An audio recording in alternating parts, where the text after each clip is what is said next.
Y aquí continuamos en la sala UNIC de Estudio 9 para darle paso al próximo panel, Digitalización de Sociedades, panel que va a estar integrado por Luis Lapique. Él es abogado, egresado de la Universidad Católica y además es socio del estudio Lapique Sangiuggini.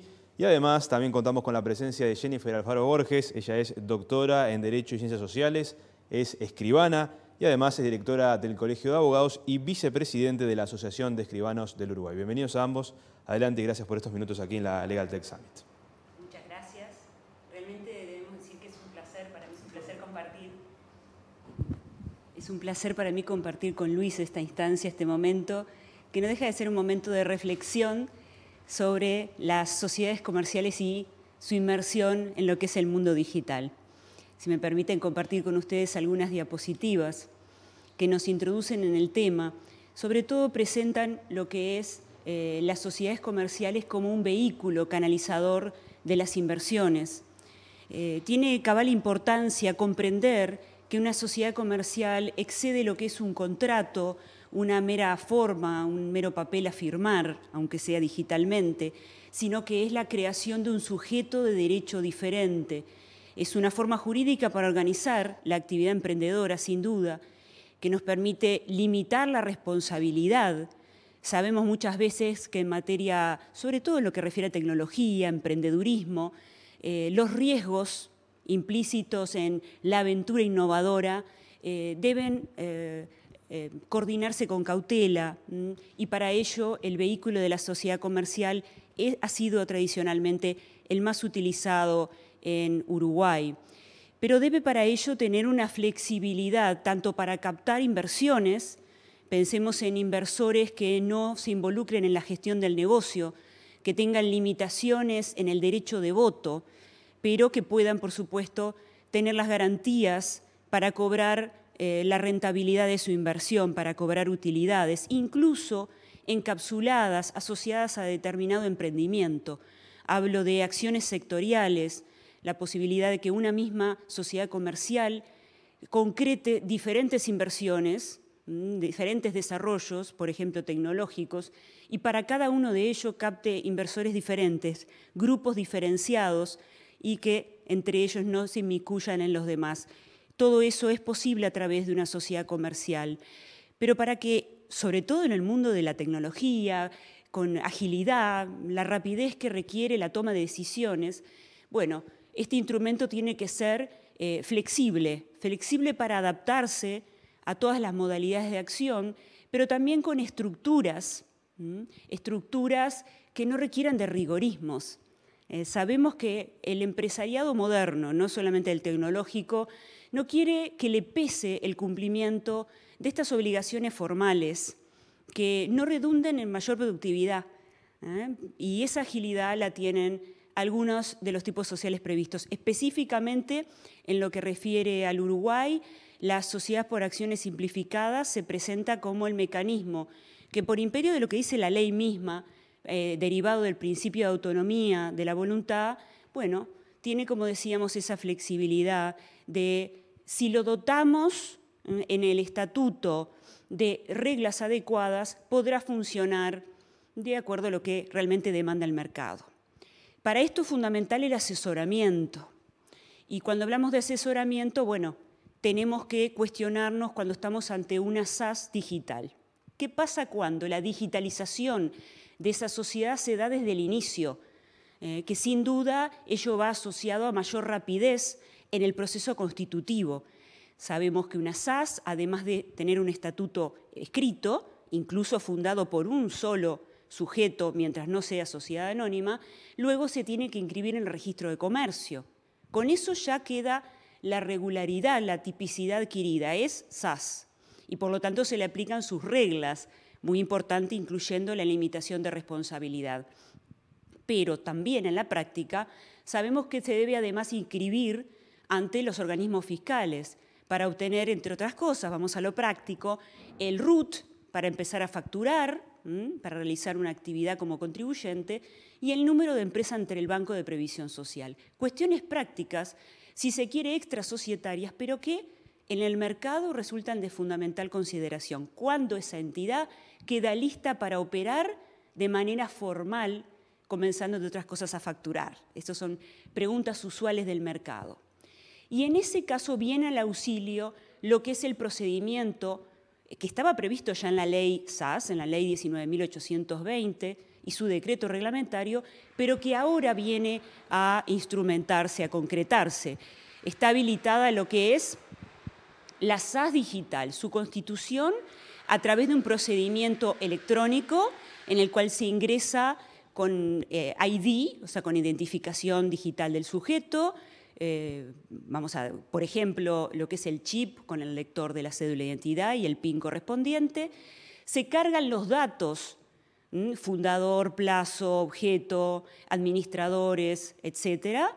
Luego ya se cargan los datos que requiere DGI BPS, el giro, ¿verdad?, el domicilio constituido fiscalmente y el domicilio fiscal, para dar ejemplos de los datos más usuales y relevantes. Y esa sociedad, cuando termina ese trámite digital simplificado, ya obtiene no solamente la inscripción registral en el registro de comercio, sino también los datos fiscales, la inscripción fiscal, de alguna manera para operar en la verdadera cancha, en el mundo real. Así como lo describo, es fantástico para los operadores, rápido. Debo decir que el trámite en este momento no está totalmente operativo porque presenta algunos problemas. Incluso no soy técnica en la materia, así que no puedo decirle si es la interfaz entre DGR, que es el registro, y la DGI, pero aún quedan algunos ajustes por hacer. Entonces, más allá de que está habilitado, hemos recibido denuncias de algunas dificultades para concretarlo, que seguramente desde la tecnología, los equipos técnicos sabrán resolverlo próximamente. Es importante decir que esta SAS digital, para empezar, no requiere intervención notarial, con lo cual una alerta, porque la intervención notarial, si es tomada solamente como la formalidad de certificar la firma o de protocolizar, bueno, podemos decir desde la práctica, podemos prescindir de ella. Eso es algo cuestionado que podemos ponerlo sobre la mesa y es una opción que ha tomado el legislador. Pero si vamos al verdadero asesoramiento que se requiere para constituir una nueva persona, un sujeto de derecho al cual le transferimos bienes, que va a pasar a ser administrado no necesariamente por todos los accionistas, por los partícipes que ponen los recursos, sino por quien se designa administrador, que incluso puede vender, hipotecar y prendar, para dar ejemplos, los bienes sociales. No perder de vista que el verdadero uso de la SAS requiere de un asesoramiento para, en las cláusulas, mucho más fuera del modelo, adecuar a las realidades de cada negocio. ¿Cuándo se va a disolver esa sociedad? ¿Vamos a esperar 10 años porque el emprendimiento tenga éxito? ¿O esperados 3 años sin retorno, estamos desde el vamos de acuerdo en que se disuelva? ¿O cuándo yo me puedo retirar de la sociedad? No perder de vista esos elementos. A su vez, debemos tener presente algunas limitaciones que tiene la SAS digital, porque solo permite su fundación por personas físicas. Sabemos que las sociedades también pueden ser constituidas por otras sociedades. Si es un único fundador, no puede ser una SA, pero si no, no hay otras limitaciones generales. En este caso, la SAS digital, solamente fundadores, personas físicas y con límite de cantidad. Los administradores tienen que también ser personas físicas. No se permite un directorio, ¿no?, sino que requiere uno o varios administradores. A su vez, como ya se incluye lo que es la inscripción en DGI BPS, se va a requerir que si los administradores son terceros, es decir, no coinciden con los fundadores, también firme digitalmente, con la cédula y el PIN para ser prácticos, ese negocio constitutivo, el estatuto. Así que administradores que son terceros deben también firmarlo. Esto es algo que no se requiere en el mecanismo general de constitución de sociedades. Se puede designar a un tercero en el estatuto que no tiene por qué firmar. Luego va a firmar sí la documentación fiscal, los formularios. Acá todo está junto. Se hacen algunas exclusiones, como por ejemplo, queda excluida la actividad agropecuaria en el objeto de estas SAS digitales. Tener presente que no está digitalizado el trámite de reserva de nombre. Es importante porque el primer paso recomendado para constituir cualquier tipo social es inscribir una reserva que nos garantiza que la denominación social que elegimos para nuestra sociedad no está ya utilizado, porque no se permiten dos sociedades con la misma denominación. Hay una prohibición de homonimia, estrictamente no iguales denominaciones. Con lo cual, en este momento, en una SAS digital, para proceder con este trámite hay que arriesgarse. No se puede primero ir a una reserva de nombre asegurando que está disponible, sino que directamente hay que inscribirlo, por lo tanto solo es pensable para denominaciones sociales muy diferentes, muy innovadoras, muy creativas, podemos decirlo en términos de derechos de autor, con lo cual no corremos el riesgo de constituir una SAS que viole la homonimia, utilice una denominación ya utilizada, y luego tener que hacer declaratorias, incurriendo en otros costos y en otras demoras, para solucionar ese inconveniente. En definitiva, esas eran las líneas que de alguna manera quería introducir en lo que es la primera fase de digitalización de la sociedad, que en este momento está dada y está regulada para lo que es las sociedades por acciones simplificadas.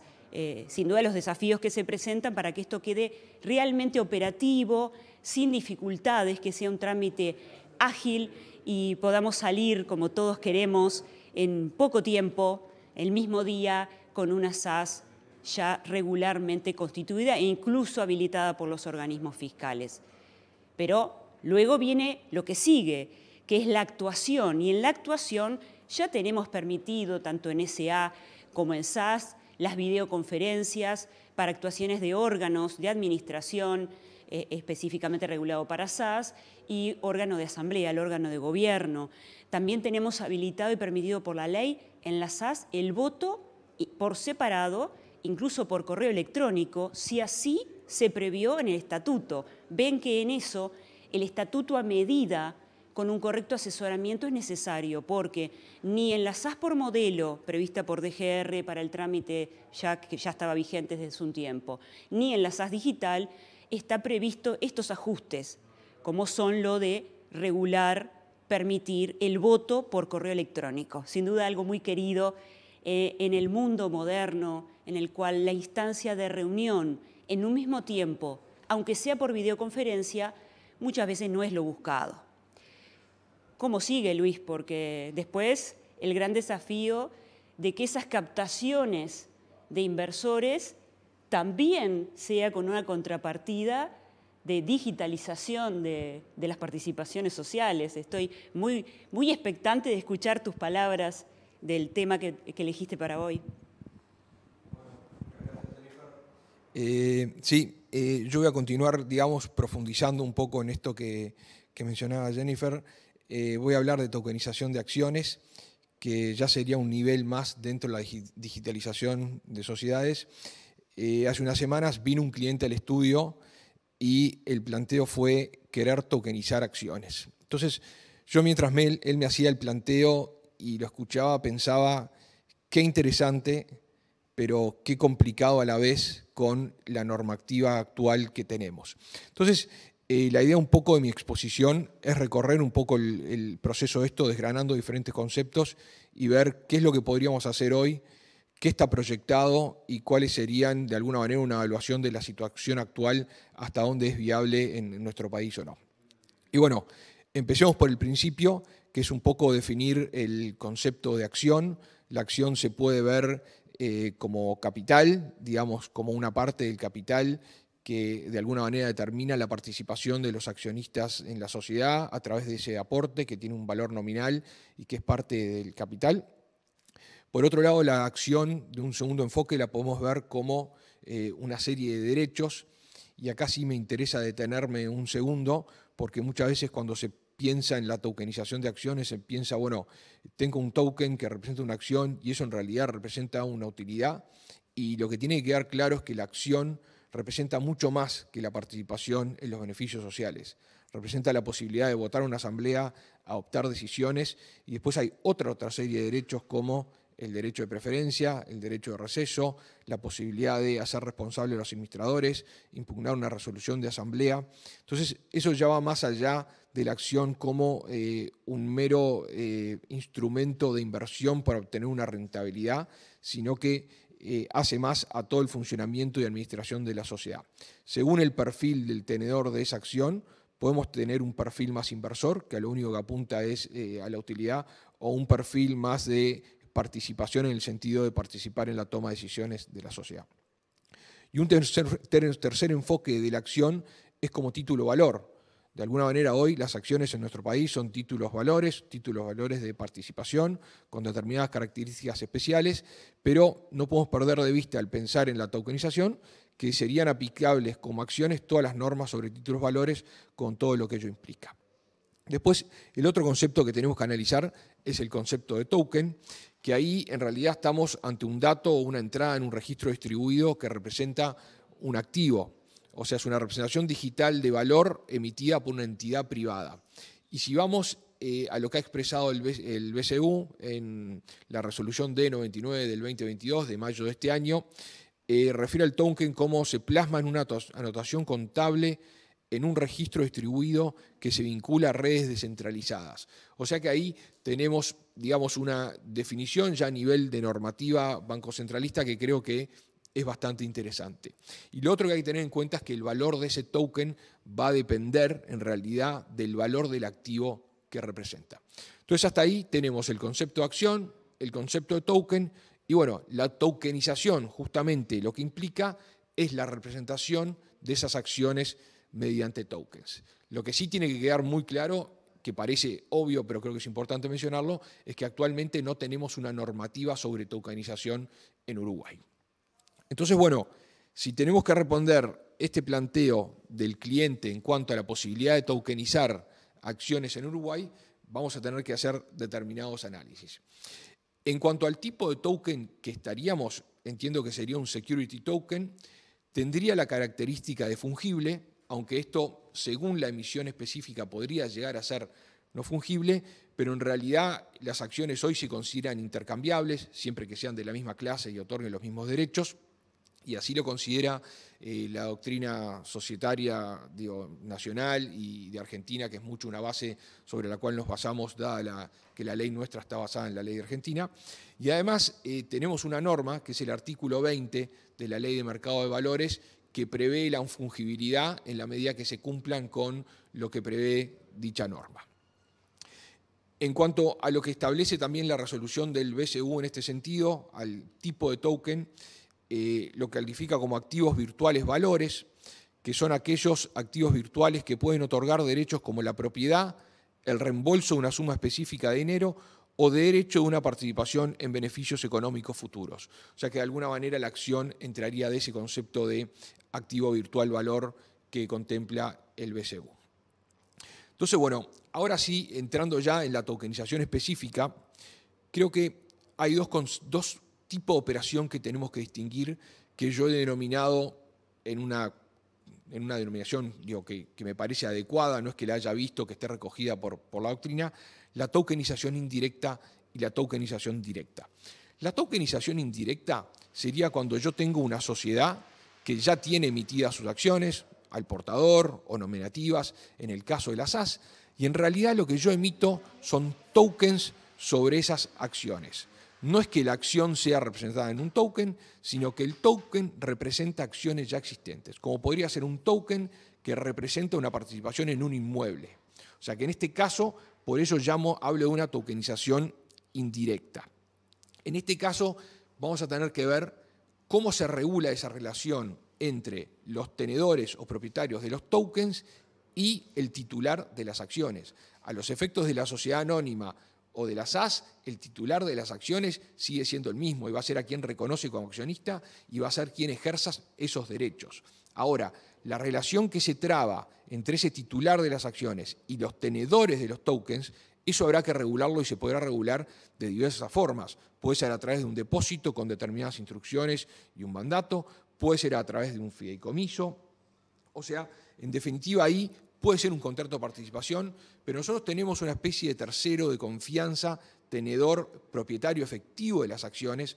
Por lo tanto, acá yo creo que no estamos ante un fenómeno de tokenización de acciones, sino que, bueno, se están emitiendo tokens sobre las acciones que ya existen. En este caso, a su vez, la transferencia de acciones no sería P2P, sino que de alguna manera lo que puedo transferir es el token que me va a transferir los derechos pactados sobre esas acciones existentes. Entonces no tenemos una emisión descentralizada de las acciones, sí del token.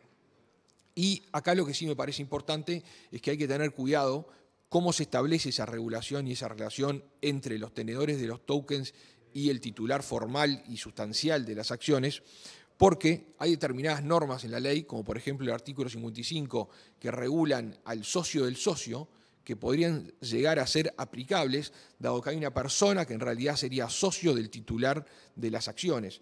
Y en este caso pueden llegar a haber casos de responsabilidad de esos tenedores. Por lo que dice el 55 y por la remisión que hace a la aplicación de las normas de las sociedades accidentales en participación que regula el artículo 483. O sea, cuando se conoce la persona que está detrás de ese socio, puede llegar a haber responsabilidad solidaria. Y ni que hablar si de alguna manera nos tipifican que en este caso tenemos una sociedad de hecho. Ahí también hay responsabilidad solidaria. Entonces, este tipo de negocios creo que hay que instrumentarlos muy bien cuando hablamos como esta tokenización indirecta, para ver qué derechos tienen esos tenedores de los tokens, qué es lo que puede hacer el titular efectivo de las acciones, qué pasa si incumple y cómo se ejerce una acción de responsabilidad. Otra posibilidad para instrumentar esto sería a través de un fideicomiso. O sea, el fideicomitente titular de las acciones las transfiere en propiedad fiduciaria al fideicomiso y el fiduciario tiene las acciones y los tokens de alguna manera representan la participación en el fideicomiso. Después, la segunda situación es la tokenización directa. O sea, en este caso sí, la sociedad va a emitir sus acciones como tokens. O sea que no tendríamos un título físico de acción al portador o acción nominativa.